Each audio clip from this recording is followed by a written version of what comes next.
Zoom, can you hear us? Let's go. We can now.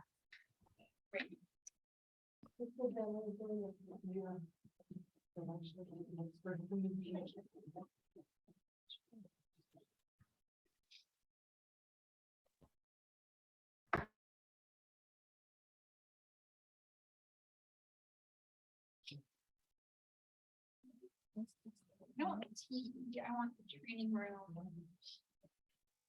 It's not. Just one thing, like when I do her classes via Zoom, how do you know? Like, yeah. Yeah. Just, we take All right, notes. and- It's like, yes. We take notes. Ma'am. We take notes on Zoom and then. Oh, okay. Yeah. Perfect. Thank you. Oh, yeah, welcome Jerome. We just finished meeting. He's bringing into the office. Amit, Jerome, nice to meet you. Diego, nice to meet you. Likewise.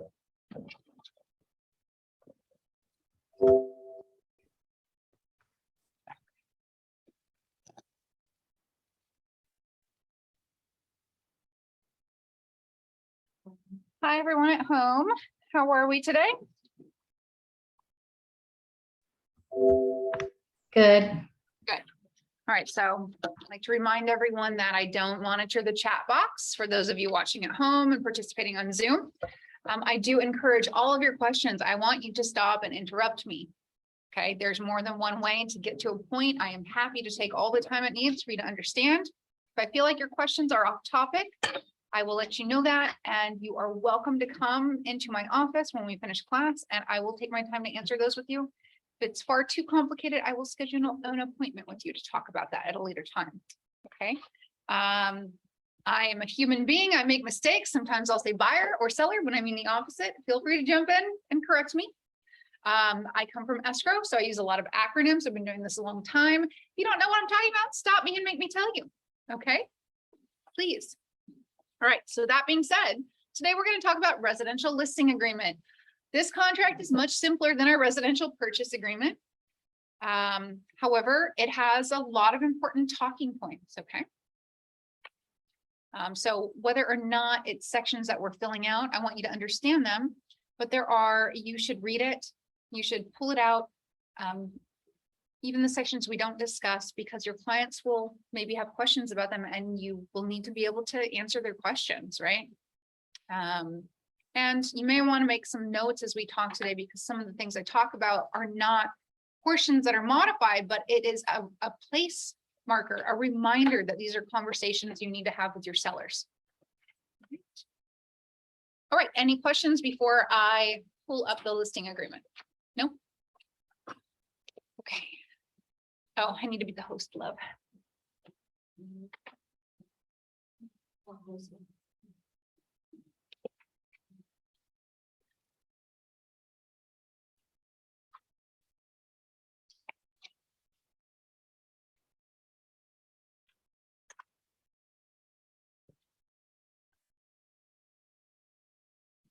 Next Monday, I'll be teaching, and then I'm going to be out of town until October 4th. Okay, so again, all of my videos, multiple versions are on YouTube. I've been teaching twice a week on purpose so that there are very recent, more thorough versions of all the classes I teach so that you're in good shape while I'm away. Justin Jacobson will fill in for me as your back-end mentor, a backup mentor. Okay, the position I normally fill until I get back. But if it's very important, I'll be 9 hours ahead. You can still email or call me. Okay, I can't promise you I'll be an instantaneous response, but I promise you within 24 hours. How we doing? Getting there? Okay. What's that? Oh, yeah. Well, I'm going to Chicago for a couple days for my brother's naval boot camp graduation. And then I'll be going to Paris, Monaco, Cannes, Saint-Tropez, Marseille, and then Ibiza. Oh, yeah. And I'm going with Kristen. You can come. I'll be alone until I'm in Ibiza. then I'll meet my man in Ibiza. We're going for a wedding. It'll be my first time learning his English. Just pray for me that I don't die. More likely I'll be in jail for murdering him. Because I like to party, but not as much as any of those people. I never knew. I could be like, no more, please. I was like, oh, cool. I don't know. Someone's gonna tell me to stop or ask me what I'm doing. And I'm like, yeah, I'm like, you go for it, babe. I'm gonna bet. Okay. So share screen, listing agreement. All right.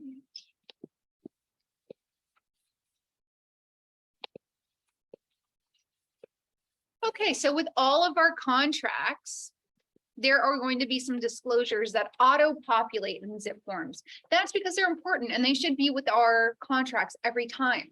Sometimes we'll need additional ones, okay, depending upon the situation, but these ones we will always need every single time. So if you're working with a buyer and you write 20 offers, you need these documents 20 times with each new offer.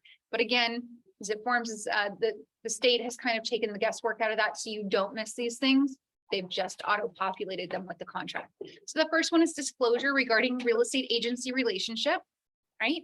And goes over the duties of the seller's agent, the duties of the buyer's agent, the duties of the agents to one another and the other parties. So if you're representing buyer, you still have duties to seller, right? Fair and honest transaction. Sorry. Let's make this as big as possible without.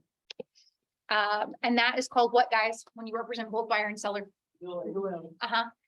And dual agency means what?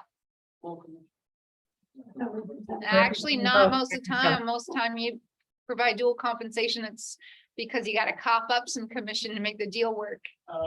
Yeah, that buyer wants you to write for them because they want a deal. And let me tell you, it is not necessarily better for you because first off, you can't really do your job for either side. You're a messenger person at that point. And it is hard. And it's hard to be impartial.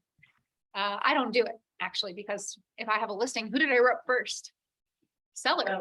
I have a pre-existing relationship with that seller and my duty to them is first and foremost. I have to have their permission in writing to even represent a buyer, but I can't do a great job for them. And I'm more concerned with doing a great job for them and having their business and their friend's business forever. Can you do it? Yes. Sometimes I have to do it to make a deal work. Like seriously, they're $100,000 apart and I need to cough up $25,000 in commission. Well, I'm not doing that. If I'm only representing one side, that may be all I'm making if I'm selling $1 million home, right? So I can't do that. So in any case, dual representation, we're getting off topic here, does not mean just you, the same sales agent. Jerome, if you have a listing and my buyer writes on it, that's dual representation. Why, guys? Because we're from the same brokerage, okay? Because we're from the same brokerage. Clients don't usually have an issue with dual representation when it's different sales agents, okay? All right, buyer and seller responsibilities. Read all of this. Ooh, I miss my old version of this. Fair housing and discrimination advisory. This is a fairly new document. It goes over the protected classes, you know, so you can find those in this box here. And particularly when we get into listing contract, I think that this disclosure touches most on like buyer love letters to the seller. Sometimes buyer agents will advise a buyer to write a letter to the seller. Basically a touchy-feely, oh, we love your home. Oh, you've lovingly maintained it. Oh, we're amazing people. Oh, we're gonna live a dream life in your dream home and love it, honor it, and maintain it forever. Here's a picture of me and my super cute kids and dog, right? Well, when you start telling personal information about yourself or providing photos, it opens the door for a seller to potentially discriminate. I am either oblivious or very lucky. I don't feel like I've had much of that with my clients. I do still allow it. It's actually part of our listing contract now, as is whether or not the seller wants you to present those letters to them. So if you're a buyer's agent, you're going to want to, if you're and want to present a buyer letter with your offer, you'll want to ask the listing agent if they're presenting those, right, before you have your buyer write one. The only time I ever see it kind of like experience professionally, this discrimination stuff is it's usually with leases. I'll have a landlord. They want me to lease their property. I say, okay. And they're like, I don't want anyone with kids. They're going to wreck my house. And I'm like, hey, seller, landlord, protected class is familial status, family with a child or children under 18. So I cannot do that. That'd be violating, the ethics of my licensure. However, there's always a workaround. So I don't want to hear that, la. However, I'll present you an application which tells you the composition of all of the proposed tenants, as well as any minors, anyone who will be occupying the property. And you can decline it for any reason. In fact, I don't want you to tell me the reason. I'd like you to just tell me that you don't want to move forward with this application, right? So there's a way to work around it. I don't know that I'd be so open-minded and workable if my client was truly being discriminatory, and certainly not if they're being racist, right? You're a business owner, so it's your choice as to who you want to work with and how you want to work. But I think we haven't experienced much of it. It's unfortunate that we actually have to have an advisory in with all of our contracts, but we do now. All right, moving on. Possible representation of more than one buyer or seller, disclosure and consent. All right, so you take a listing. You have no idea who's going to represent the buyer, right? This disclosure is really important because what if that buyer happens to be yours or someone from your brokerages? There's like 650 of us in here. So dual representation has a pretty big shot of happening. That's why this is in here. Doesn't mean that you're going to provide it.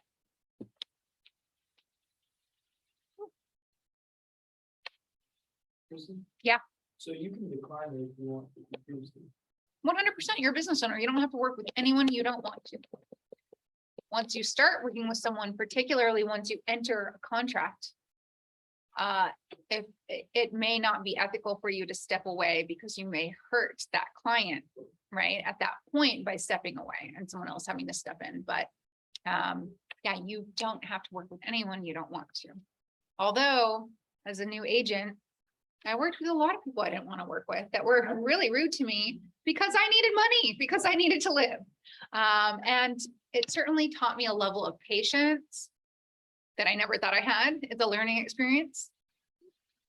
So it's really your option. But I think it's advantageous to work with people that are difficult to work with. Not that we wish it, but it does develop us in ways. If things are always easy, it doesn't, we don't learn as much.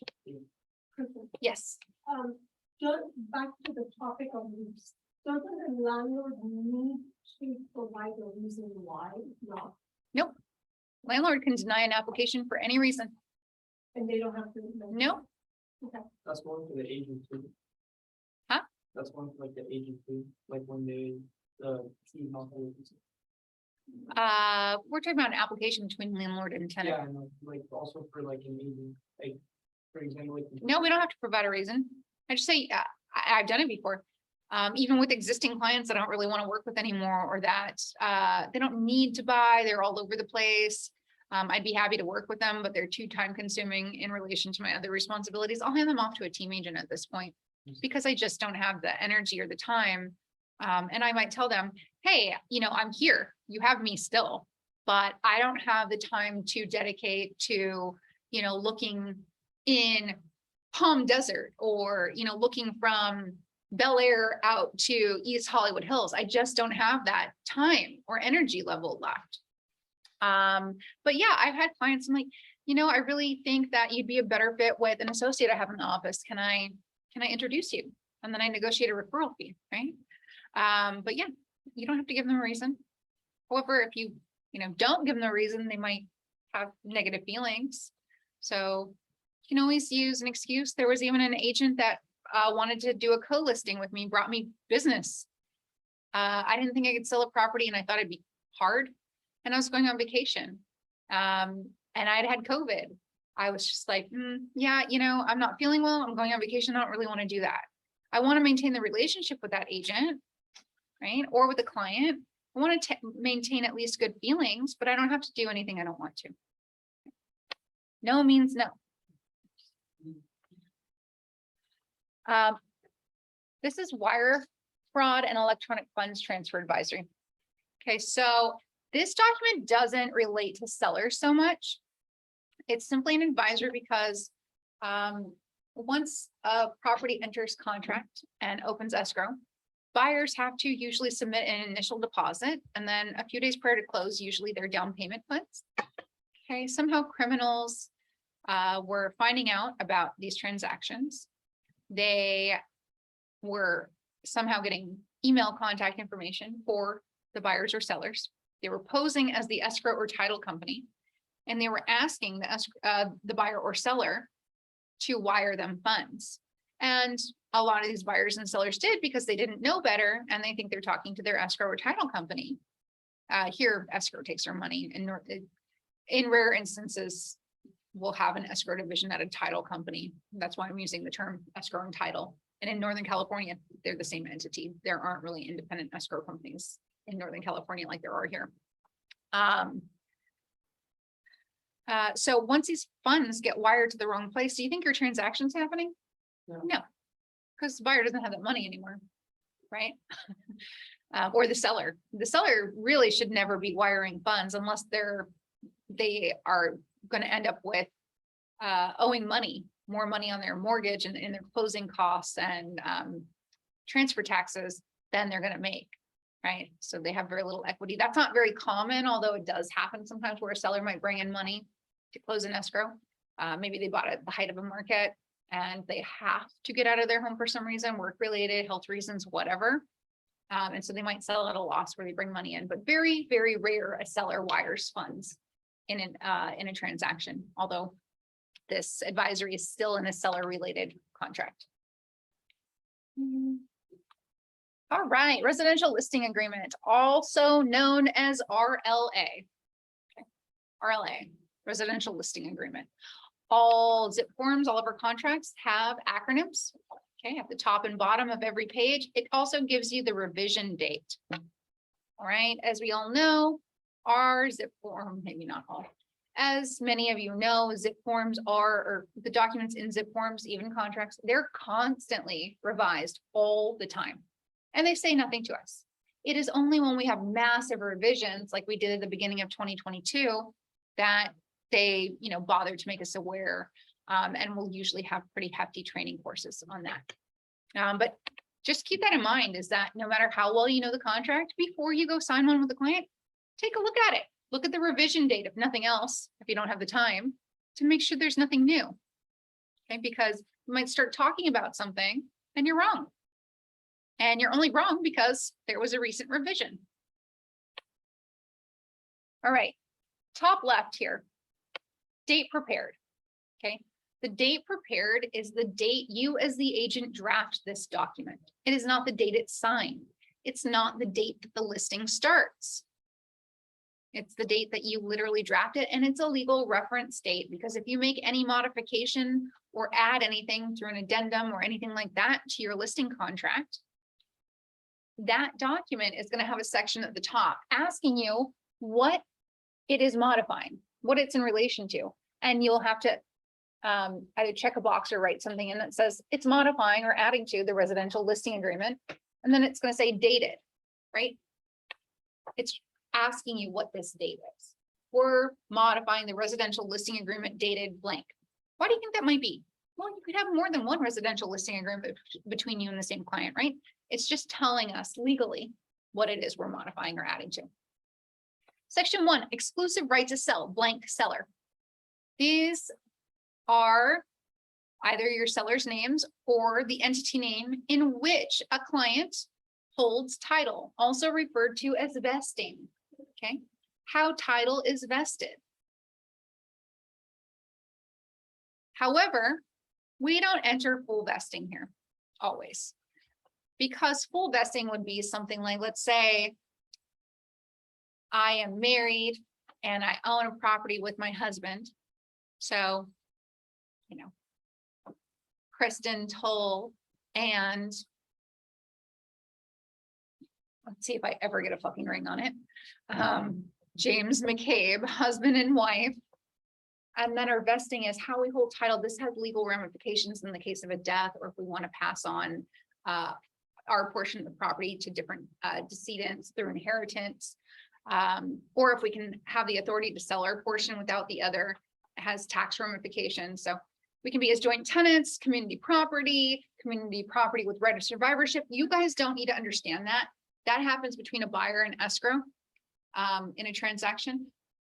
But what you need to know is that portion, the how we hold title as husband and wife, or as an a single woman or an unmarried woman, or as a married woman sole and separate property.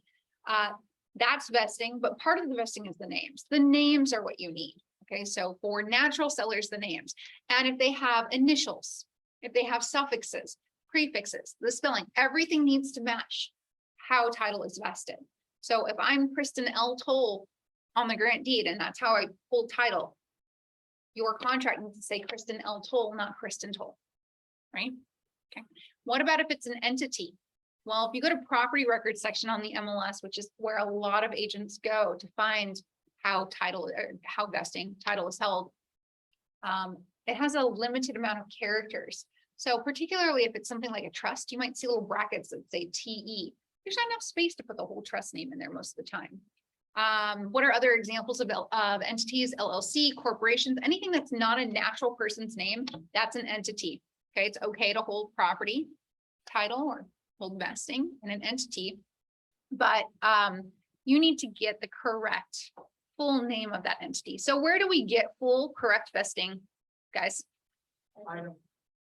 Title software or your title rep, right? Perfect.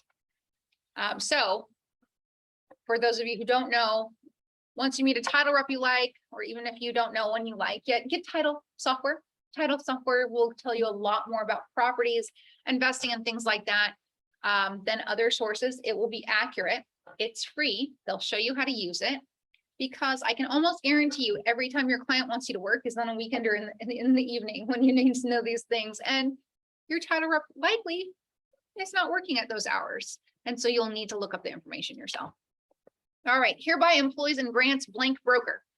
What goes in this space?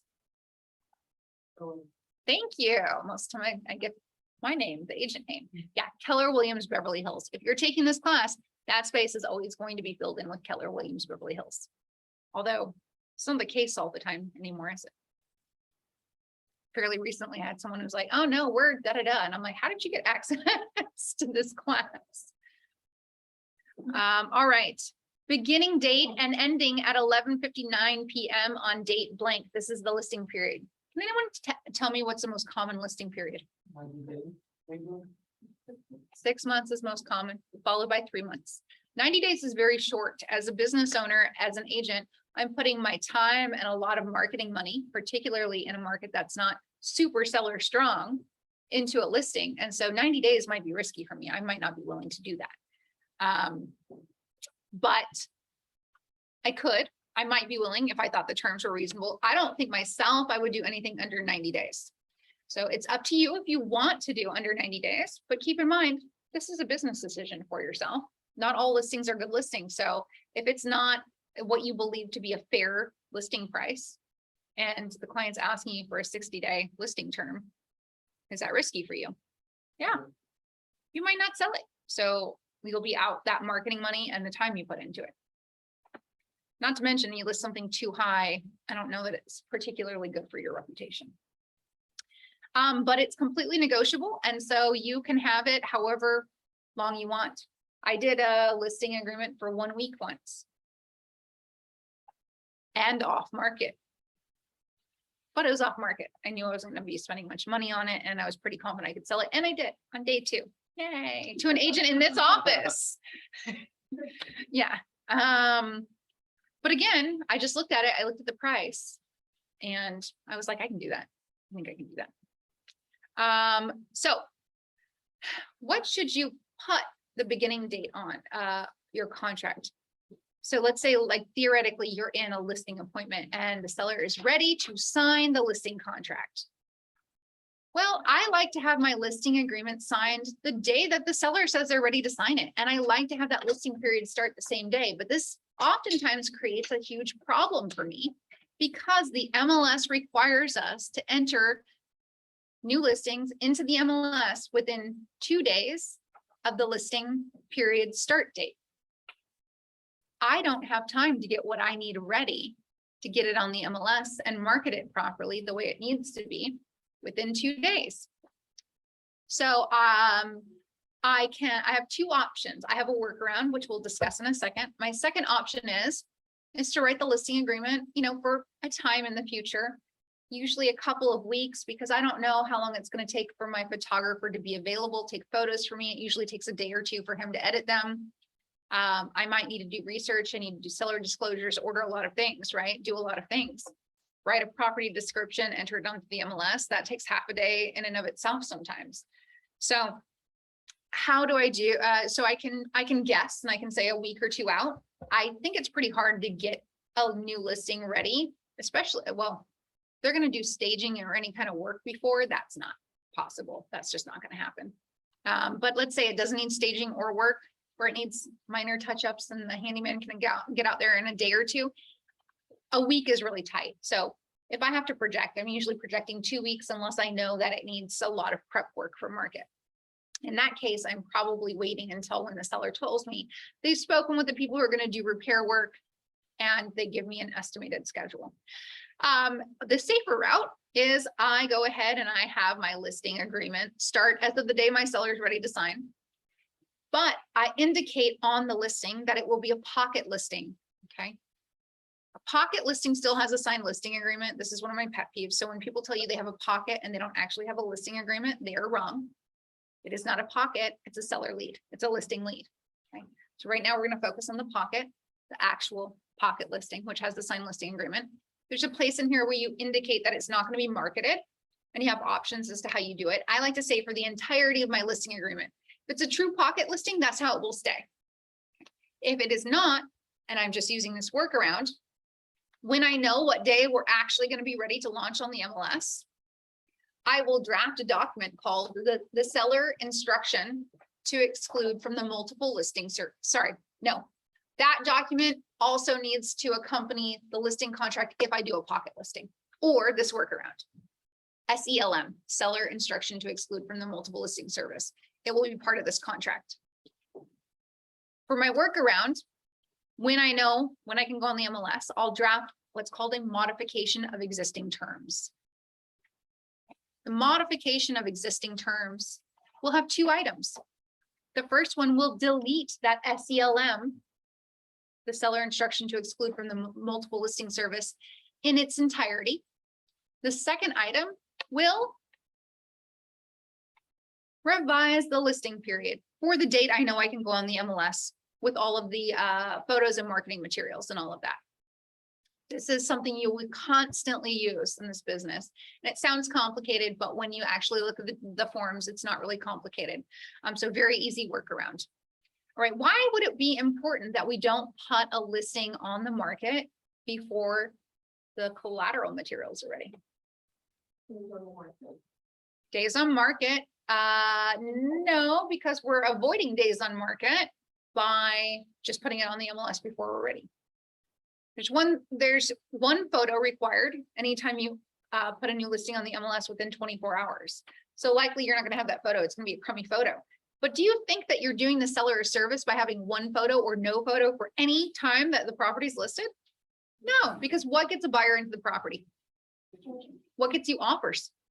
Getting a buyer into the property and pictures. Yeah, that's exactly it. That's what gets them into the property. So if I can't put the listing on with all of its beautiful photos the way it's meant to be viewed, I am hurting the seller, am I not? If I tell the seller that and they still insist, can I do it? 100%, but I should be advising them against that. So I should never be doing that. The days on market thing, that's why we have the workaround that I've just told you about.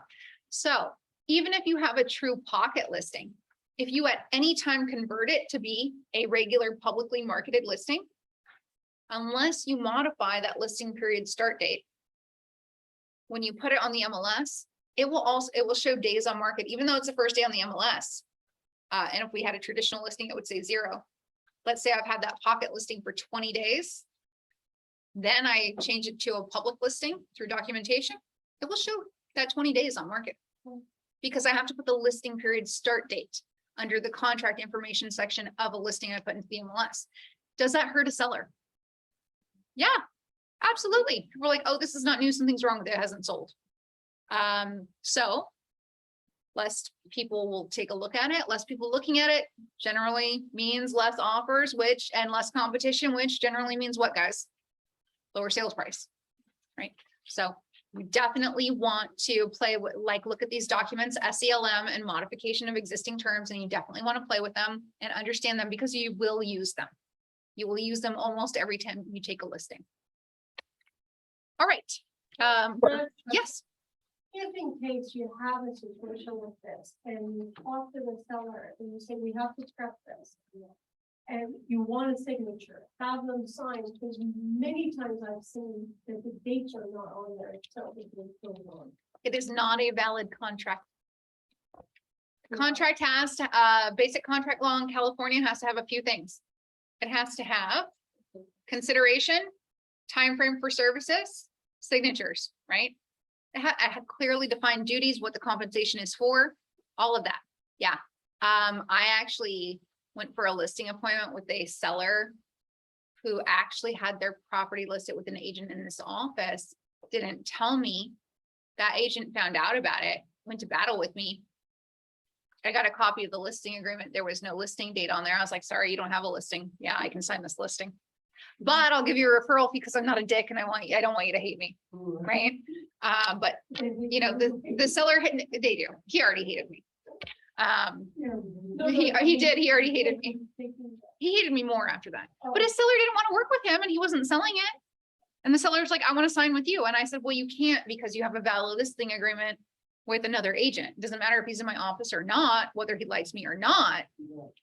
That's not legal. And I can't even talk to you. I'm sorry, I've got to go. And he sent me a copy of this listing agreement. And he's like, are you sure? And I looked at it and shockingly enough, yeah, that really important tidbit was left. So they didn't have a valid contract. I was like, actually, you don't have, there's no legal listing. But I still want you to write an email to my broker and tell them all of that and that I didn't give you this idea because I don't want this person to hate me. So what are the choosing consideration, date, and? There's probably some more. You need, yeah, consideration, date, scope of services, what's being done, like why is there consideration? What is there a contract for? What services? Who's doing what? All right. Hi, Kristen. Yes. So I have a question on, like, let's say the date you put it like 2 weeks in advance. Uh-huh. And let's say they're ready either a week before or they're late. How do we change that? You use a modification of existing terms. Okay. And in this instance, you don't have to delete an SELM. All you're doing is modifying the listing period. Okay. Okay. All right. Okay. The right to sell or exchange the real property described as blank. Address is very important, guys. Okay, so I want you to get it from title software or from a title rep. This is because the city of Los Angeles is actually enormous. And a lot of people believe that what are referred to as area names are actually legal cities. They are not. Okay, so Venice, Sherman Oaks, Hollywood, Studio City, Westchester, these are all city of LA, Brentwood.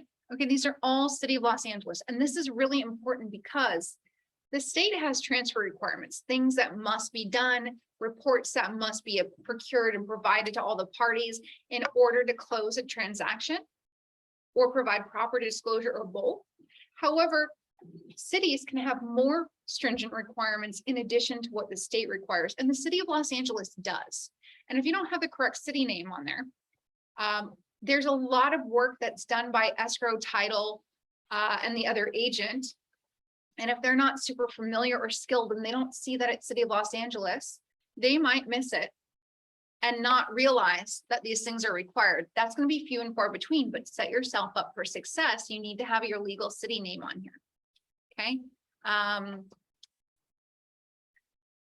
And if you don't know what a requirement is for transfer of sale in a certain city, or if the city even has them, a great person to ask would be an escrow officer. Escrow officer is kind of like a wedding coordinator. They might not do all of the work, but they know all of the things that are required. And so you can ask them, hey, does city of West Hollywood have a building report or anything else special I need? right? And this is gonna be very important on the listing side as a listing agent, because typically you procure those things or initiate them on behalf of your seller, sometimes with the help of escrow, sometimes on your own. But if you don't know, and the other people don't know, can get you into some trouble or at least delayed. All right. So make sure you fill all of this out. One of the common mistakes I see in all contracts, listing or buyer or purchase offer, is that the assessor parcel number is missing. This is also referred to and more commonly as the APN number. In the County of Los Angeles, this number always has the same format. It's a 4-digit dash 3-digit dash 3-digit number. Okay. If it's outside of LA County, it will be different. But if the property is an LA County property, it needs to be that format. If it's not, there's an error somewhere. This is really important. It's a much stronger legal identifier to more technical parties involved in transactions under the county assessor's office. Escrow and title, particularly in all recordable documents, need to have the assessor parcel number on them. On a very rare occasion, there will be a property involved that does not have an APN number.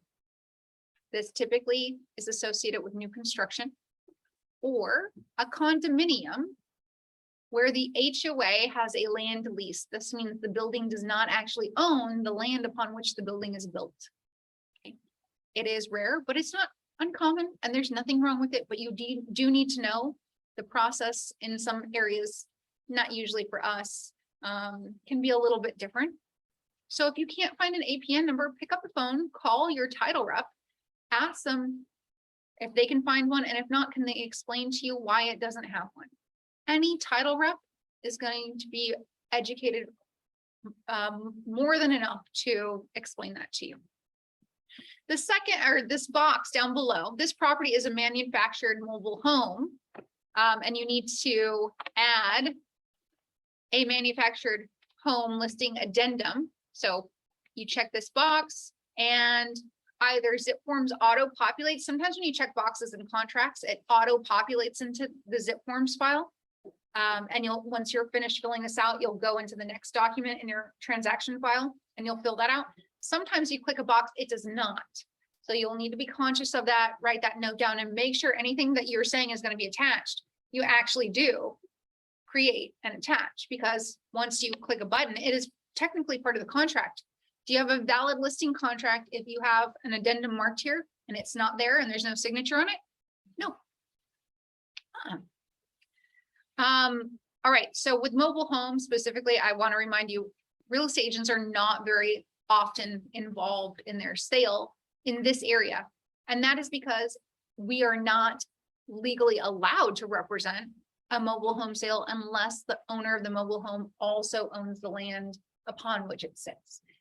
It is almost always in this area leased land. So if someone calls you up and says they want you to sell their mobile home, what is your very first question, guys? Do you own the land? Okay, then you can do it. Don't know anything about that, never been involved, go see Mike Rosales. Okay. Oh, and just to let you know too, there is more than one type of listing agreement and there is more than one type of purchase agreement. Okay. So if you write listing into the search bar in zip forms when you're starting to add documents, it will show you all the different types of listing agreements. However, if you understand the residential listing agreement and residential purchase agreement, I'm really confident that you'll be able to complete and understand the other forms. They're just a little more specialized, right? So if we have a residential income listing agreement, that's for, 2 or more units property that has to be sold together. It's going to go a little bit more into things like what's happening with the tenant, right? It's going to have stuff in relation to tenants or more stuff than a regular residential listing agreement. It's going to have sections that are more relevant to the type of property it is and things that you need to address. All right, listing price and terms, guys. Who decides the listing price? Yeah. What's that? Do they always agree with you as to value of home? No. Again, you do not have to take a listing you do not want to, but it doesn't mean you shouldn't necessarily take listings that you don't agree with the price. A lot of times I gauge, the psychology of the seller. Do they need to sell? Because if they need to sell, likelihood is they'll make me list at a price. Maybe I won't sell it, but they'll likely give me a price reduction. if I put, if I work the room correctly, right? But is someone that wants me to list their house at $10 million where I think their house is worth 5, do you think that's a reasonable reduction? Probably not, right? So just keep that in mind. Not all listings are good listings, but depending upon the seller and the price differences and the market conditions as well, taking an overpriced listing sometimes, or oftentimes, as long as you appropriately work with the client and support yourself and are consistent and do a good job, you oftentimes get a price reduction and oftentimes sell still. All right, compensation to broker. So the seller pays both agents commission. This is set before there's ever a buyer's agent involved. This is publicly posted on the MLS. Can anyone tell me what the most common total compensation percentage is of the purchase price? That's right. Oh, you guys been listening to me because I'm not hearing 6s. Whoever taught you 6 is common is a liar. I hope you can get 6. I wish you good luck with that, but you will have someone with 20 years more experience on your heels like me through the door that's never going to ask for more than 5. So again, as new agents, a lot of times our sellers, because they've been through the process at least once, maybe once more than we have, they probably know that commission is standard 5%. And so if you ask them for 6, that's kind of going to damage the relationship right there, right? But hey, if you can do it, more power to you. All right. So you're going to enter that percentage in here. Okay, there's also an option instead to say a flat fee or some additional payment structure. You need to check with Michael Rosales and get his approval if you're going to deviate from anything other than 5 or more percent. Okay, 5 or more. So 6, do you need his permission? No. 7, do you need his permission? No. 4.5? Yeah. Is our leases also the same? No. I won't touch a lease for less than 9%. And I take 5 or 6 of that myself and I offer 3 to the other agent. I'm the listing agent. I have to pay for photos. The amount of money I make probably doesn't even cover the photos, right? Let alone my time and my gas and my energy. But I want to accommodate my client. And if not, I'll refer it to somebody else or give it to one of my team agents. What is, the minimum? I don't ask, you have to get Mike Rosales' permission for anything under 5, but I don't think they care as long as you make something. So in case they get sued, the error and omissions policy covers it, but I'm sure they don't make more than $80 off of most leases. I don't think they're going to care much. So Mike is the person. Michael Rosales. Yes. You can also go to Josh if you really need to in a pinch. But yeah, it should be Michael. Let's see here. I'm going to skip from section 3A where we talked about compensation down to 3D. Okay. If we have negotiated a 5% total commission with the seller, this section is about how much of that percentage is being offered to the buyer's agent. So if we're getting 5%, what would be customary? That's right, 2.5. If I get 6, what would be customary? 3 and 3. So if I am taking less than 5% commission, obviously there's a choice, but there's a really good counter argument for you here with sellers is, okay, so seller, I understand you want to pay only 4% commission. And I'd like to share with you that could hurt your chances for selling as quickly or for as high of a dollar price as you'd like. And this is why, is because if we're doing a 4% commission, I would receive 2. I'm going to be offering, or we are going to be offering 2 to the buyer's agent. And while it's illegal and unethical, and I would never do this, there are many agents who will not show their buyers your property because you're not offering to compensate them for full commission. And then you will oftentimes have this rebuttal. Well, then you take less. And I say, well, I understand that. However, you understand that for me to get the most buyers in there and get you the highest price and sell it the quickest at the best terms, I have to put a lot of time and a lot of money into high quality marketing for you. And the buyer's agent has almost no cost involved in this transaction. I have a lot of cost involved in this transaction. Sometimes I've gotten them to come up to 5%, not always, but sometimes. So it is a conversation for you to have. Is there ever an instance where it would be ethical for you to take more commission than you're offering to the buyer's agent? Well, first off, only if you're getting more than 5% total commission. But if you're getting more than 5% total commission, what would that circumstance be? Well, what would that situation look like? Where would it be ethical for me to take more commission than the buyer's agent? You've heard me say this, come on. Would there want like some drone shots or something like special? No, not special marketing materials, but special, yes. Let's say I have a client who needed me to go way above and beyond my time and real estate agent duties. So let's say I have a client living in another country. They want to remodel before they want to go on the market. They need me to select materials, provide access, make sure the workmen are completing the work on time and that it looks nice, right? I'm personally overseeing this project. Is that a real estate agent duty? No. No, but I want the business. I'm accommodating. I'm not forcing my seller to pay me more, right? The times that this has happened, actually, usually it's been my seller who's offered, said, I'll do 6%, right? And so I'll say, okay, great. Well, I'm happy to do this, but considering I'll actually be working on this for about 3 months and probably more than the actual sale, can I have 3.5 of that and offer the standard 2.5 to the buyer's agent? And they're like, oh yeah, unless, you think that that is going to hurt my chances for selling. And I'm like, no, 2.5, like, I don't think anyone is not showing your property because of the standard 2.5% commission, right? It is only reasonable for me to take more if there's more to take and I have done something that is deserving of that extra money. But you have to disclose that on MLS. Nope. Well, technically, yes. There's a box. If you input a listing, there is a box called disclosures. Nobody knows what this box is. I didn't even know about it until a couple of years ago. And so I wasn't doing this correctly. But no, most of the time, even if you do what you need to or are supposed to, no one will ever know that you're making more money other than you and the seller. There's a little box that says disclosure. And there's one that says listing broker advantage. And that's what it means. It means that the listing agent is taking more commission than is being offered to the buyer's agent, but you'll only ever do this if you're inputting an MLS listing in. Yes. Christen, what is your opinion about those internet companies which advertising themselves and offering like distributors 1%? You get what you pay for.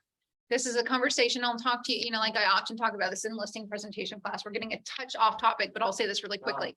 I wouldn't trust Supercuts to color my hair, would you? Because anyone who's good at coloring hair is not going to work at Supercuts. They're going to go work, at a better company or independently where they can take more of that money. If you wouldn't trust Supercuts to cut your hair, why would you trust the Supercuts of real estate to sell your home, your most valuable asset? Your hair will grow back. You're only selling your house once, right? So do you think someone who's skilled and going to protect your purchase price through inspections, negotiations, and market appropriately is going to work for less than 1% because their brokerage is getting some? I won't. And I can't guarantee you, but I believe that you're going to see that difference in what you net at the close of your sale. And I truly believe that. Why do you think Purple Bricks went under here? Didn't work, right? Do you see many Redfin listings? I see tons of buyer sales from Redfin. Do you see many Redfin listings? No. Because in an area like this, most of our clients are very savvy and they know that the process is complicated. And why would Redfin do better with buyers and sellers? Well, the sellers have been through a process once and they know it's tough, right? So they're a little more educated. So they're less likely to work with a discount brokerage like that. All right. Skipping back up to section 3A2. If within blank calendar days, after the end of the listing period or any extension or cancellation of this agreement, I'm not going to read the rest of this. You should. This is the exclusions clause paragraph. What the exclusions clause paragraph is, if you have a time frame in here, and by the way, guys, 180 days is the most common time frame in this section. You have whatever it is, 90, 120, 180, whatever time frame you have in here. If you had a listing that either expired or you mutually agreed to cancel with your seller And you kept track of all of the people who saw it. And you provided this list to the seller before the actual cancellation or expiration of the contract. Keyword before, it can't be a second after. If anyone on that list, their associate, affiliate, representative, if any of those people buy it, even if it's listed with another agent, you are to step back in and you're entitled to full commission as the listing agent. This happens very often because a seller overprices their property. You take the listing, you cannot sell it. And instead of listening to you and giving you the opportunity to have a price reduction and sell it for the reasonable price, the seller is still not ready to accept that you were right about value. They fire you. You guys cancel the agreement. They hire someone new, and either immediately or very soon thereafter, they give the price reduction you've been begging for your entire listing to another agent. Well, one of the potential buyers that has been into the property once, twice, maybe 3 times during your listing period, they now see that the seller is realistic. There's a huge price reduction. They now make an offer. That seller accepts that offer. You will sit back in as the listing agent. You are entitled to that commission because it was during your listing period where you were putting your effort forth, your energy and your money forth, that buyer was introduced to the property. There's 2 criteria. Buyer was introduced to the property during your listing period and was personally shown. They have actually visited the premises. They've actually seen it. All right. Let's see here. Christen, I have a question. Yeah. As far as that. Yeah. So once you're relieved, do you constantly check back in to see if the property is sold? How do you know that? Well, the secondary listing agent should have asked and known just by looking at the MLS when they did research that the property was previously listed, and they should have asked that homeowner if their previous listing agent provided them an exclusions list or not. And that homeowner should have said yes and given it to them, and they should have actually attached it to their listing agreement, and they should have been fully aware. However, that is not always the case. So if I see that something I had listed, actually, this doesn't happen in audit, it happened to me when I worked to other people. If I see that the house I had listed is now listed with another agent, I will actually reach out to that listing agent and I'll say, hey, just in case your client, just in case the seller didn't share this with you, here's the exclusions list I provided to them during my listing period. So you do check. I inform. There's no way for me to check because unless that agent and or client tells me that one of those people on that list bought it, I won't know. However, if they don't tell me, can I see who bought it after it closes? Very easily. So can I go sue them? Yeah. Will I win? 100%. So But that's the check. but as the first wife, I tell the second wife about the flaws of my ex, right? No, I provide that, and I try to do it, it's, nobody likes to hear that. Nobody likes when it happens, but I try to be like, hey, I wanted to make sure you had a copy of this as well, so that, you don't waste your time if one of these people actually end up being the buyer. So, but what is it fair amount of, what is the fair period of time to do that? Like, 180 is the most common.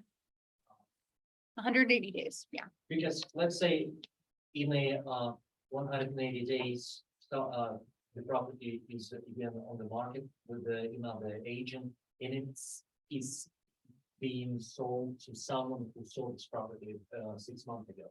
Is it possible? Huh?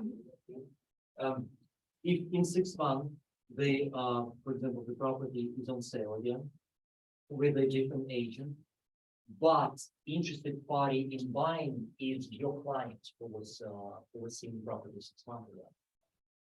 I'm entitled to both sides of the commission in that case. Really? Yeah. Because that person is on my exclusions list. Okay. It's within my 180-day timeline. So I'm already the buyer's agent. That's irrelevant. If I represented the seller at that point and that buyer is on my exclusions list, I step back in as a listing agent. Yeah. Okay. completely irrelevant, although I still probably wouldn't do it because I wouldn't want to do dual representation. What I'd probably do is go to the second listing agent and I'll say, hey, unique situation here. I want you to give me 50% of the commission. You know, I'm entitled to all of it, but I don't want to provide dual representation. So I'll just represent my buyer. And if you want to split the seller commission, you represent them. And I think that works out better for everyone. That listing agent's going to be happy because they're going to end up with something. I'm going to do better service for my client. Right. And shouldn't be any sweat to the seller because they're paying the same amount of money anyway. Okay.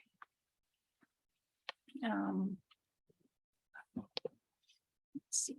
So Kristen, do you say 180 days is okay to put?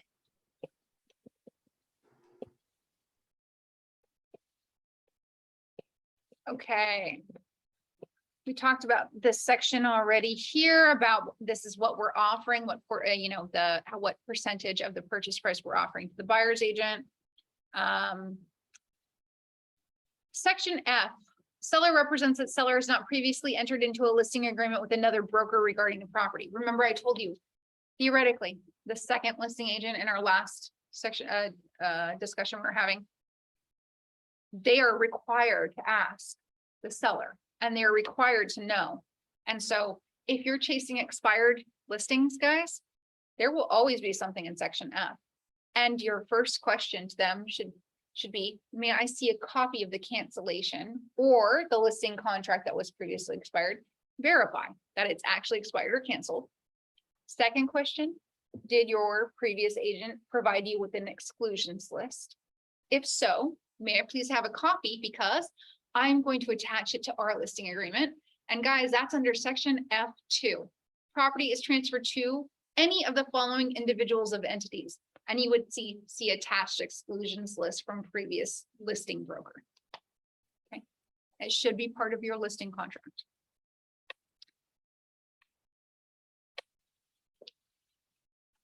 Look, section, So what Am I is the sure? percentage that you would be giving and receiving as the first one? all of it, unless all of it. All of it, all of whatever I was supposed to get under my original listing terms. So if the second listing agent had, let's say I had 6% total, 3 and 3, second listing agent had 5% total, 2.5, 2.5, I'm entitled to 3.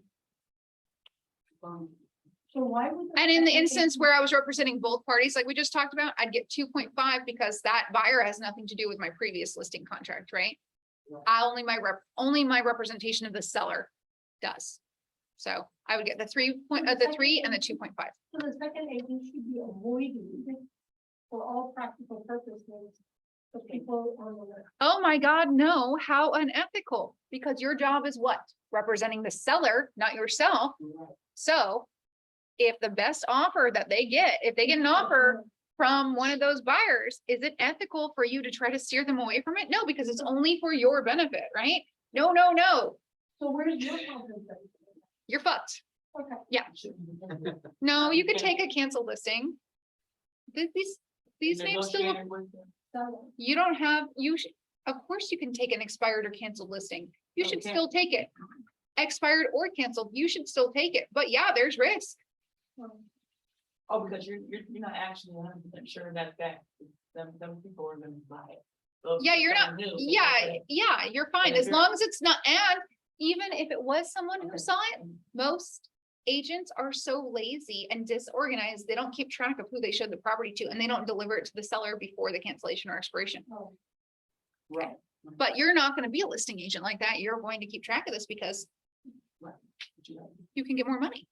And this happens a lot, especially in high end, this happens a lot. All right.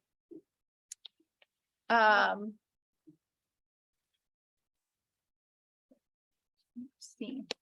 Section 4A, items excluded and included. Okay, this is just so you and the seller know, really, it's part of your contract more for knowledge purposes, because no matter what you and the seller have decided, no matter what you tell people, and items can only be that included and excluded in what agreement? In writing, but it's not in the listing agreement. That's right, because it's between the buyer and seller. The buyer's not involved yet, so it doesn't matter what the seller tells me and what I agree to with the seller. This is mostly for informational purposes, because if the buyer hasn't agreed to it, it's not an agreement, right? So that happens in the residential purchase agreement. This is more so you make sure everyone knows, and so you remember to make that part of your agreement or negotiation term. Okay, so what is the definition by law of what personal property is included by default with property? Real. Anything permanently affixed or attached. This means a television mount, but not the TV.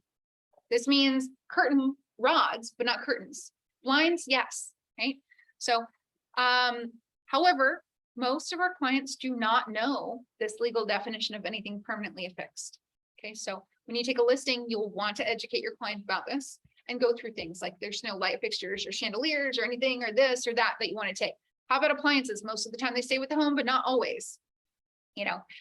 So this is really a conversation starter, so you know, and so you can put it in the MLS, tell buyers and their agents, they're still going to write the offer however they want, but you know, you can counter them, or the seller can negotiate and cave because maybe it's a great purchase price, whatever. So you know.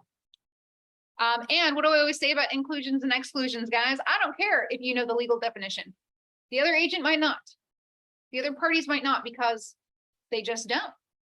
So better to be safe than sorry. Make it really clear. I don't care if you know for a fact something's included. Go ahead and mark it on the contract and write it in. Make it really clear. Doesn't hurt to you know, do things twice and be thorough. Yeah, be clear. Don't leave it up to interpretation. Leased items are not owned items. Okay, most often this is something we experience with solar panels in this area. So what it means is, okay, I've got this house. Are solar panels permanently affixed, guys? Can they be excluded? Because they're not transferable, right? Physically transferable to another property. If the seller does not own them, how can they sell them? They can't, right? So you have to find out, first and foremost, does the contract that the seller has with the solar panel company, is it transferable? Can the buyer assume it? If so, what are those terms? So you can make sure that the home is marketed that way, so that you don't end up in an escrow with a buyer who is not willing to accept those terms and have the deal canceled. If it's not assumable, what does that mean? It means in order to sell, the seller will need to pay off that solar panel company. Who knows how much they owe? They might owe so much that selling their home is no longer makes their plans for after plausible. You need to know what these terms are. So I don't even sign a listing agreement when I get to this question and they say yes. Or I ask this question before we ever get to a listing agreement. Oh, do you own the solar panels? If not, oh, do you have a copy of the lease agreement? Right, I'm going to call and make sure that everything's legitimate and we can transfer this. And even if it's assumable by the new buyer, we want to make sure it's not, you know, $3,000 a month. Sometimes that is, you know, close to what a mortgage payment is.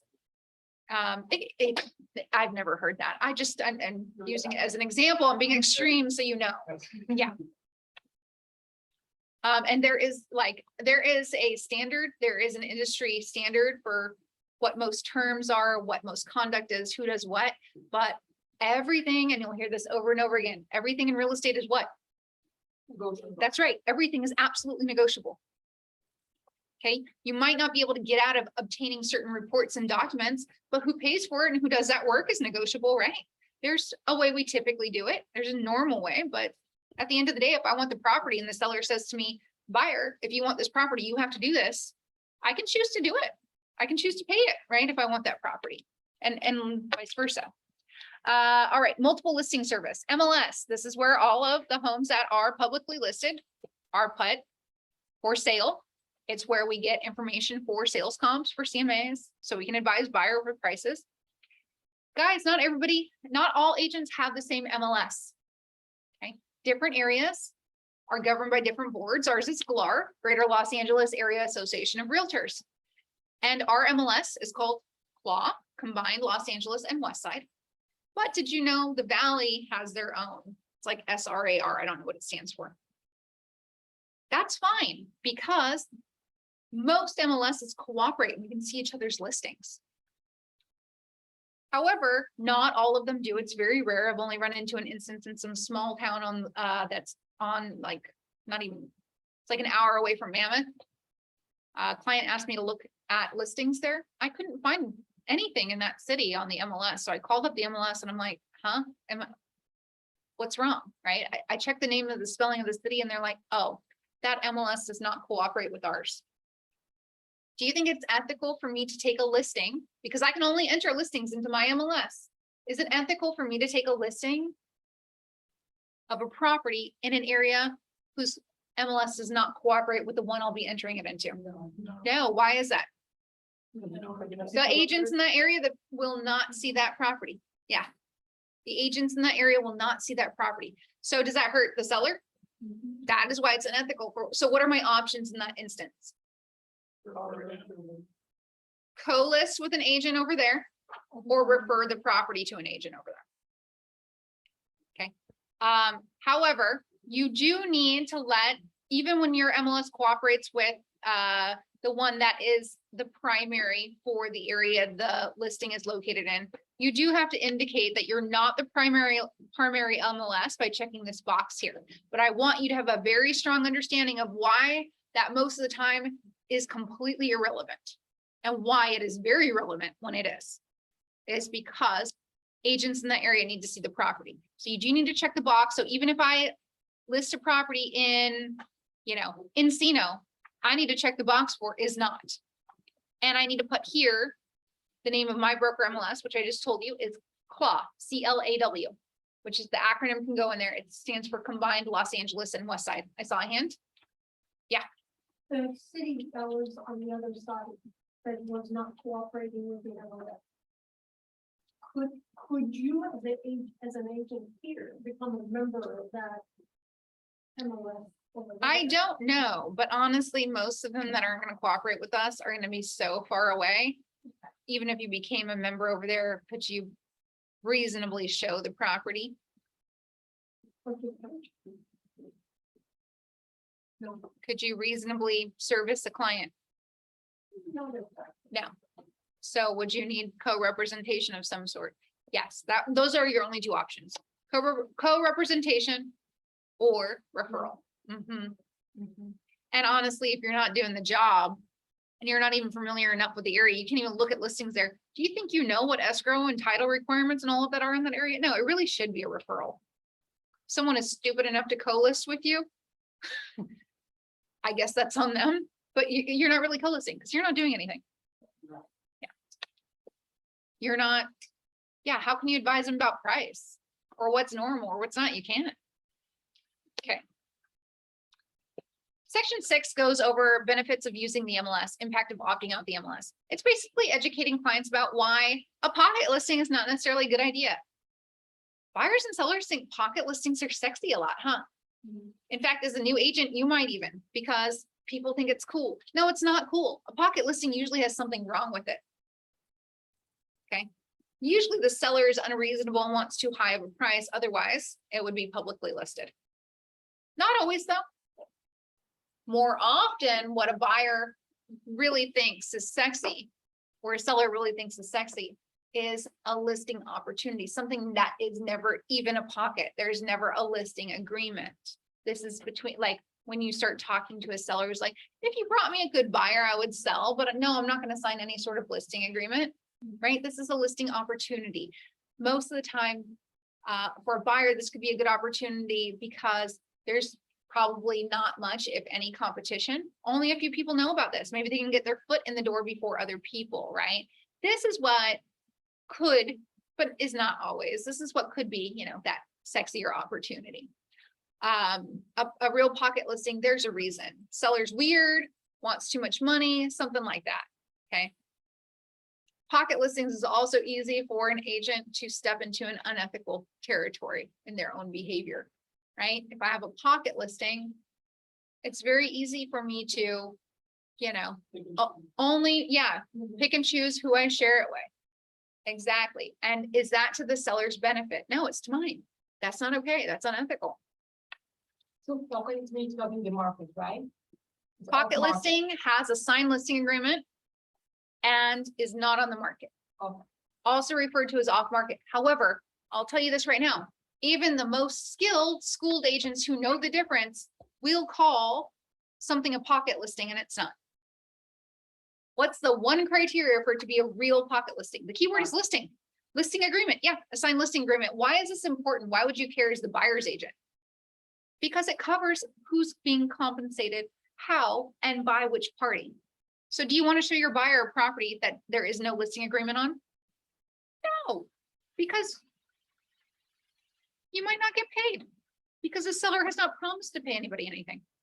So your buyer wants this property and all of a sudden you have to be like, oh, well, buyer, you have to pay me my commission. You think the buyer is going to take that very well? No. So there is a workaround. It's called a single party compensation agreement. So if you're showing off-market property, your first question to the agent saying that they have off-market pocket, do you have a signed listing agreement? No? Please, I'm going to send you a single party agreement then. Please get it signed for me. I don't care about their agreement with the seller. I care about me showing my client a listing I might not get paid on. I'll show it to them, but only if the seller says they're paying me. If my buyer buys it, right? What is in that single party? I'm not going to go into that. Take a look at it. It's super simple, very explanatory. It's not, all of this is on zip forms. Yeah. Okay. Public marketing of property. There are very stringent requirements when it comes to marketing pocket listings. If you have a pocket listing, you cannot post information about that pocket listing anywhere where it might be introduced to the public as their first point of contact. So I cannot post a pocket listing on social media. Can I email it to my clients? Yes. May I email it to other agents? Yes. May I post it in our Keller Williams Beverly Hills Brokerage Closed Group membership Facebook page? Yes, I may. Why? I can market to, en masse to other agents and to anyone within my brokerage. Okay. Otherwise, it has to be a direct point to point. So is it easy to sell a pocket listing? Not, probably not. It can be in some instances, but typically not. The best way to sell a home, the fastest for the most money, is to get the most exposure, get the most buyers in there, get the most offers. And that's definitely not what's happening. You are not allowed to make the public aware of a pocket listing. If you do so and you report it to the MLS, whether the seller wants it on the market or not, legally it has to go on the market within 24 hours. Sometimes the seller will actually want a pocket listing. This is probably for privacy reasons. Oftentimes this is a celebrity client that we're discussing. And so you're going to network with, you know, the higher end agents, that kind of thing. All right. I don't understand coming soon. Okay, 7C. The reason I don't understand coming soon, and this means you have a listing, the listing period hasn't started yet, but there's an option to put it in the MLS under the status of coming soon. The public will see this. I don't know why that is any better. I think it's because we're not technically, as the listing agent of a coming soon, allowed to show that property until the date we say that we're going to show it to everybody and give everyone equal opportunity. But do agents show coming soons? Yeah. Are they breaking that law? They are. Is it unethical? Absolutely. Because again, you're providing opportunity to some people and not to others. It also, again, opens the door for me to commit unethical behavior myself, right? Accidentally, maybe because it's not even for my own benefit, right? I really like you. You're one of my favorite agents in my own brokerage. And you sweet talk me, I've had a little glass of wine. I'm like, fine, I'll be over there at 9 a.m. tomorrow, swing on by. Is that fair to you? No. Is that fair to the brokerage across the street? What about their buyers? No. Is it good for my seller? No. That's why it's not allowed. Okay, so I don't use coming soon. There's no reason. A point of just discussion rather than showing. Just to have the word. You can discuss all you want. Yeah, you can have a discussion about it. All right, so you can use coming soon. I think it can create some hype, but when it's not a strong seller's market, that's not usually the case. So I think we'll see fewer and fewer coming soons. Also, it has the ability to backfire. If a buyer sees a property, they're super excited about it, but it's not going to be able to be shown for 2 weeks. They're busy, they're traveling, they're whatever. They might skip seeing it, right? Because it's not at the top of their mind. They know they want to see it, You know, they might think about it, but maybe too late. Maybe not before they go on that vacation. They're like, oh yeah, I have to see this house before we leave. They get busy, you know. So it can backfire. All right. We already talked about clear cooperation policy because we were talking about all that fairness. Is it fair to you? Is it fair to the agents of the brokerage across the street? We've already talked about that. That's what that means. Let's see here. Feature opt-outs. So there is the ability, I don't know how. You can ask the MLS, you can call up the MLS help desk. They are phenomenal support into the evenings and limited hours on the weekends as well. If you ever need to talk to them, you can ask them what this means, but basically it's a client saying, I don't want websites like Zillow, Redfin for people to be able to comment and review or provide reviews. I don't want automated estimates of value. Those are things like Zestimates. Well, that's a double-edged sword. Estimates are almost always wrong, right? Because they're based on an algorithm, not on actual assessment of value and condition. But if whether or not it's right, I recommend my clients do not opt out of this because they won't be on them at all. And where do most buyers look at property? Not from what you send them. Yeah, from Zillow and Redfin. Okay, let's see here. So representations. There's a clause in here that, you know, if seller knows there's any ongoing litigation, lawsuits, there's any dispute as to who owns the home, they have a foreclosure notice, that they need to let you know. Why? Because it's risky for you to get involved in that, right? If you sell the property, or if you go through the process of listing the property, there may be a court order or a change or a foreclosure, and you can't sell it. Or even if you do sell it and put it under contract, what if the bank forecloses on it before an escrow can close? Well, a lot of upset people out money and energy and effort, right? So there's a clause in here for that. Good way to protect yourself though is you're going to do research about a listing before you ever take one. So you should see on title a notice of default if someone is having financial difficulties or some sort of lis pendens or something like that. There'll be something filed on title likely.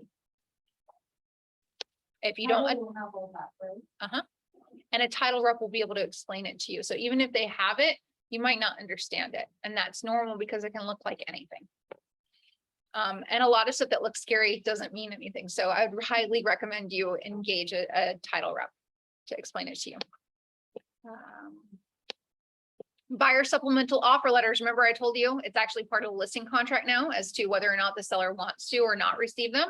So if the seller does want to look at those buyer letters, you would check B here. Okay, investigations and reports, section D. This is contractually binding a seller to get an inspection or report from the time of the listing agreement. I don't do that. I don't want to take a look. If I think something is so jacked up or important that a seller at least finds out what's going on before we go to market, I don't even want to sign a listing agreement until I see that. So I don't need to contractually bind them. I'm not making an agreement because if I sign a listing agreement for $2 million, we find out we have a $400,000 foundation issue. After I have a signed listing agreement, the seller will not revise their listing price. Was that a good business decision for me? No. So if there's something so blatantly wrong, let's check it out before we go on the market. It's a waste of my time. It's a waste of the seller's time. They may not even want to sell. It might not be valid or like reasonable to list it for 6 months because maybe they're going to repair it and it's going to take that long to make the repair. I have a question. Yes. How are the compensation to the title for all these freebies? Generally speaking, listing agents refer the business to title. Usually, but not always, this in a contract, it is the seller's right to name escrow and title. Okay. And so if you like a title rep, even if you're a new agent, I was a new agent, right? I probably asked my title rep for 200,000 times more when I didn't give him business than I do now. But does he get every single one of my listings now that I'm a more established agent and I have more listing business than buyer business? Absolutely. Yeah, absolutely. So they're banking on your future potential to direct business to them. Yeah. So they're getting your They're building, yeah, they're securing their relationship with you for future business opportunity. Yeah. Okay, confirmation. Okay, section 13, there's nothing for us to fill out here, but I think it's very important. 13, security, insurance, showings, audio and video. First off, make sure your sellers know, remove valuables, prescription drugs, spare keys laying around, help them, go around their house with them, okay? Even shiny objects, things of no value, children might be likely to grab them. You're gonna likely have open houses and showings. And while you're gonna do your absolute best to be diligent and watch everyone and everything and accompany everyone, I tell my sellers, I hope you have 200 people in here for our first open house. Do you think I can keep an eye on all of them? No. So let's do what we can. Insurance. Okay, there's something called a vacancy clause. So a homeowner is required to have insurance if they have a loan. Most homeowners have homeowners insurance, even if they do not have a loan, because if something happens to the property, they want it to be insured to be fixed. Well, most homeowners policies have a clause in them that says if the property is vacant, the insurance company will not cover loss. This is called a vacancy clause. This is very little known. So if your client is putting their house on the market, there is a lot more likely chance that the property will be vacant during the time you have it listed. Not always, right? But a lot more likely that they're choosing to list it because they have very, very impending future plans, or they've already moved on to their next living situation. So you might want to tell your homeowner, and you're going to stand out as an agent in this instance, that they'll want to check with their homeowner's insurance company to make sure if they're not going to live there during the time it's on the market, that there's loss coverage while it's vacant, and it's called a vacancy clause. And if not, to add it, or maybe get a secondary insurance just to supplement that bit. Okay. Audio and video. Okay, so if a seller has active audio and video, technically the public is entering a private space. There should be posted notice upon entry that the property is under audio and or video surveillance. Do people always do that? No. Even if there isn't surveillance of any sort though, as a female agent, I have had scary instances, extremely scary instances, and bad things do happen to agents, male or female. So I ask my sellers if it's okay with them if I post a notice that says the property is under audio and video surveillance, just because it makes me feel better. I have never, ever had a bad situation since I started doing that. Never, ever. Okay. And when I had those bad situations, I was in new construction in Brentwood Flats and in Bel Air. So don't think that the area keeps you safe. It doesn't. Rich people are way more fucked up than poor people. Right. Poor people have more immediate needs. It's supposed to be a joke.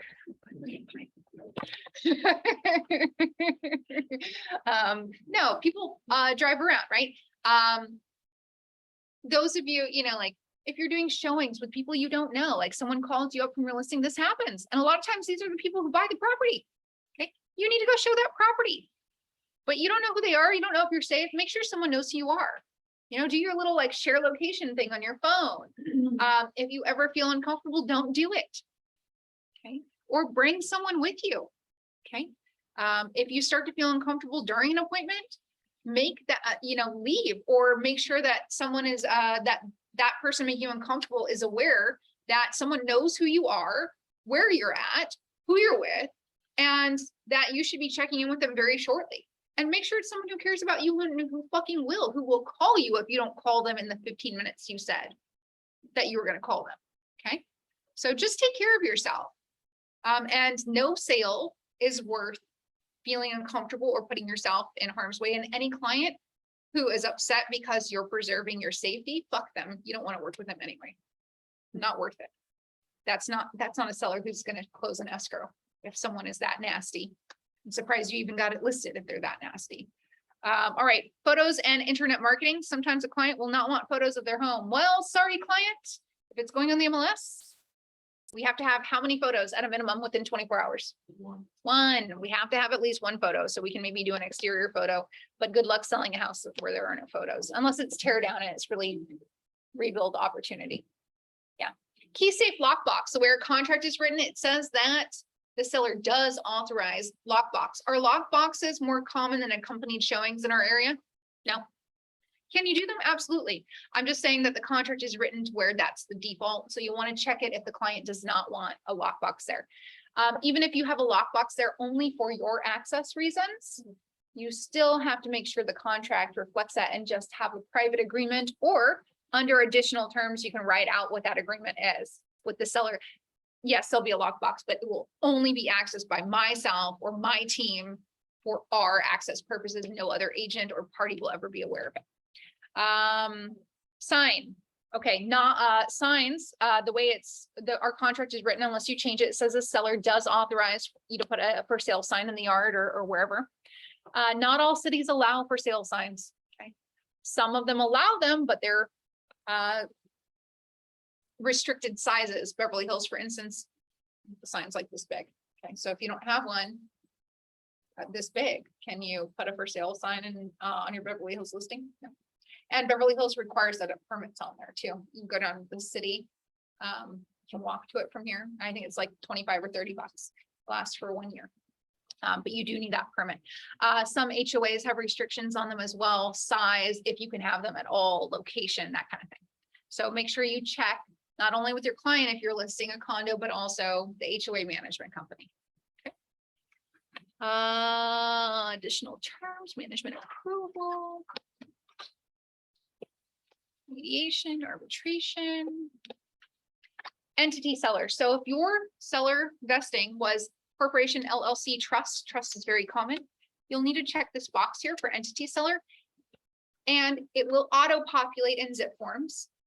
And if it doesn't, remember, some of them do, some of them don't. So don't count on it doing it. Make sure you make a little list that the documents you check will be accompanied to this listing contract, because it's part of them. And if you don't have it, you don't have a valid listing contract.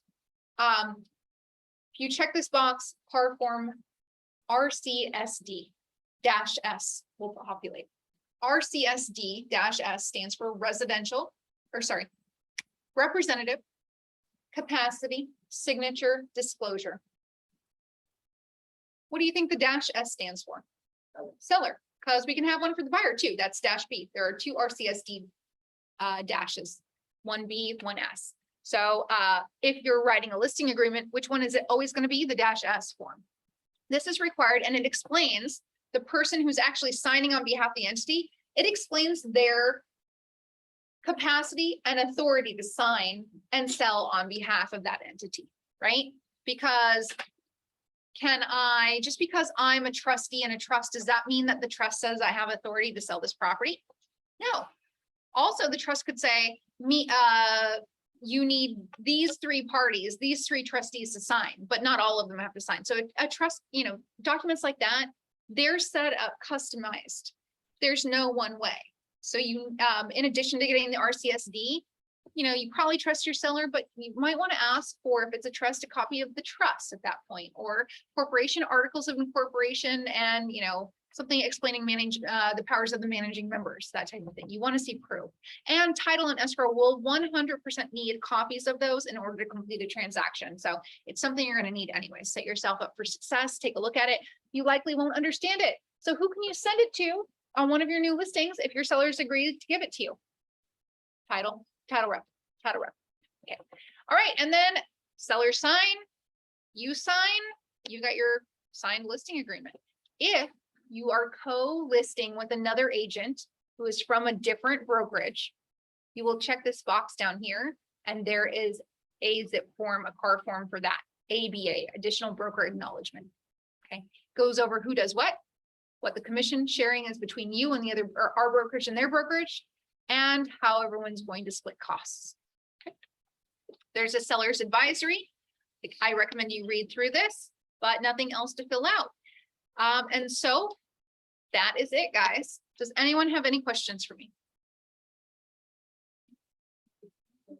All right. I know you guys are getting tired. I'm holding longer classes, more thorough ones, since I'm going to be gone for so long. So I want to make sure your recorded content is a little more robust while I'm away. Perfect, thank you. It was so helpful. Thank you. I'll be teaching, I forget which class, look at the KWBH virtual calendar, but I'll be teaching on Monday this week. I've been teaching twice a week for the last couple weeks. So that I can, last day make- before vacation. I don't leave until Wednesday, but yeah, Monday will be my Wednesday. last day I'm Oh, yeah. teaching. I don't remember. Look at KWBH virtual for the topic. Anyone at home have any questions? No, No, but thank you. you're very welcome. Have a Thank you. fantastic day, everyone. Thank you. Welcome. Hello, my name is Amita. Just want to introduce myself. I just Nice to joined this week. I know